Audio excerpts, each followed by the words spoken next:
friends, remember the little shorts that I did on my last video? Here they are. These little shorts are going to be for my grandson, my littlest of grandsons. He's 10 months old. And I wanted to make him a little t-shirt to go with it. I want to put a spider on here. I want to embroider without an embroidery machine. I've done this before, so I know it'll work.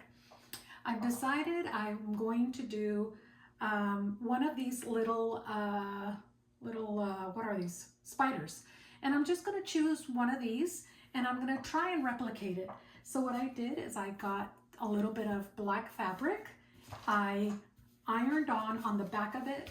I ironed on a little piece of this soft stretch heat and bond, and it's for stretchable fabrics. And because it's going on a t-shirt, I felt like it would be best to use that.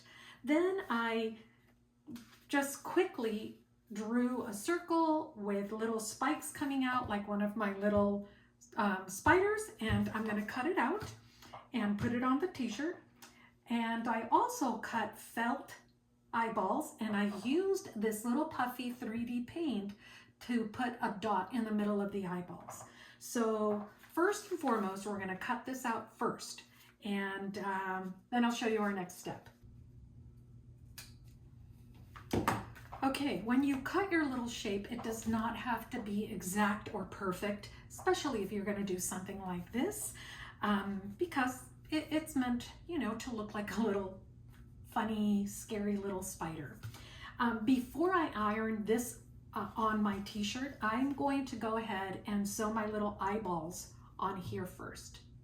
It's gonna look cute. All right, so I'm gonna take it over to my machine and just do a quick stitch around it. Yes, I still do have that paper on the back, and it'll be fine when I sew around it. I just took my shoe off because I cannot sew with a shoe.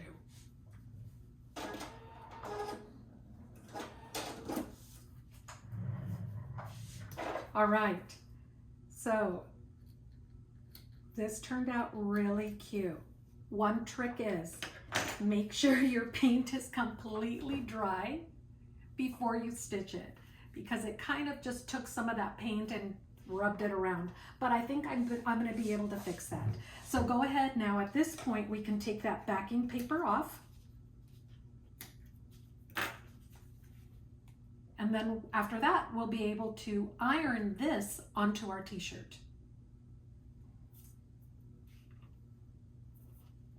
All right, so once you have all the paper off, go ahead and put it on your t-shirt. So on an adult size t-shirt, you want it to be about 2 to 3 inches below the crew neck.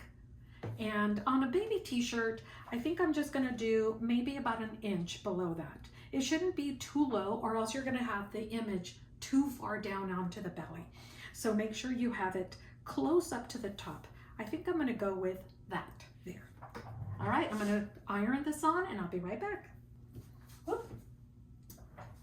Okay, so it's nice and secure. And now what I'm gonna do, I'm gonna take it back to my sewing machine. Well, first I'm gonna change my thread.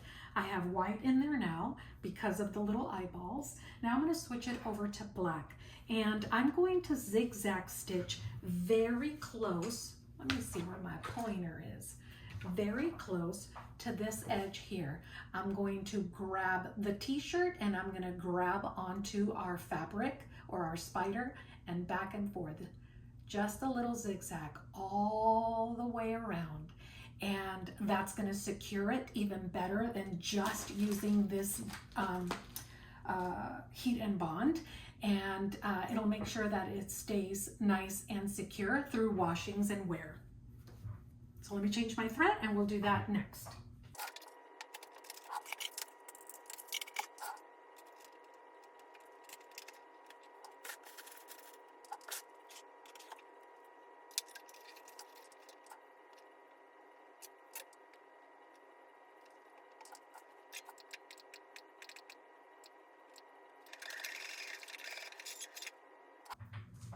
Okay, so I went ahead and changed my thread to black, and I've already chosen my zigzag stitch. I went ahead and made sure that it's very tight and narrow, just so that it'll look better on here.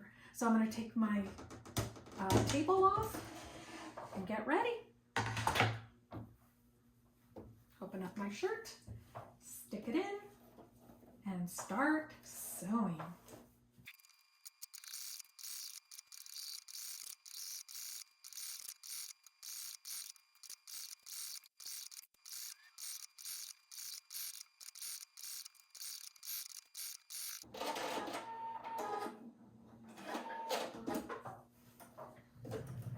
All right. Okay, so zigzag is done, and as you can tell, I just caught the very edge. So cute! And I'm also going to use the same fabric paint for the little spider legs. Okay, so I'm going to be putting a little piece of cardboard between the t-shirt, and that way when I use the fabric paint, it doesn't get through the fabric onto the back. So let's shake it really well, and you know what? I'm just going to freehand style this. I'm just going to add some little legs and see how it works.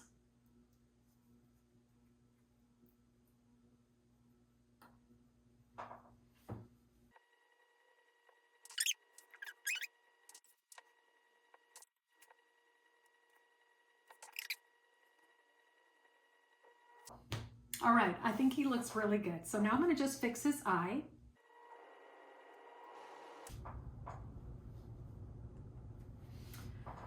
Okay, well, we're all done, except I think I might want to add a little nose.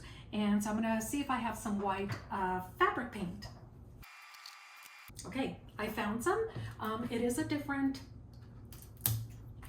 brand, but I think it should work the same. Okay, so I'm going to use a little piece of paper to make sure that I'm not going to splatter on my fabric before I start. Yep, okay, it's ready. I think I'm going to just do a dot.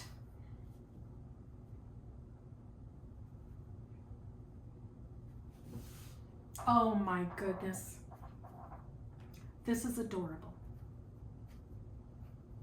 Okay, so it's not dry, but I'm going to show you what it looks like. So cute! And the little shorts to go with it. Very cute. All right, friends. See you next time. Bye.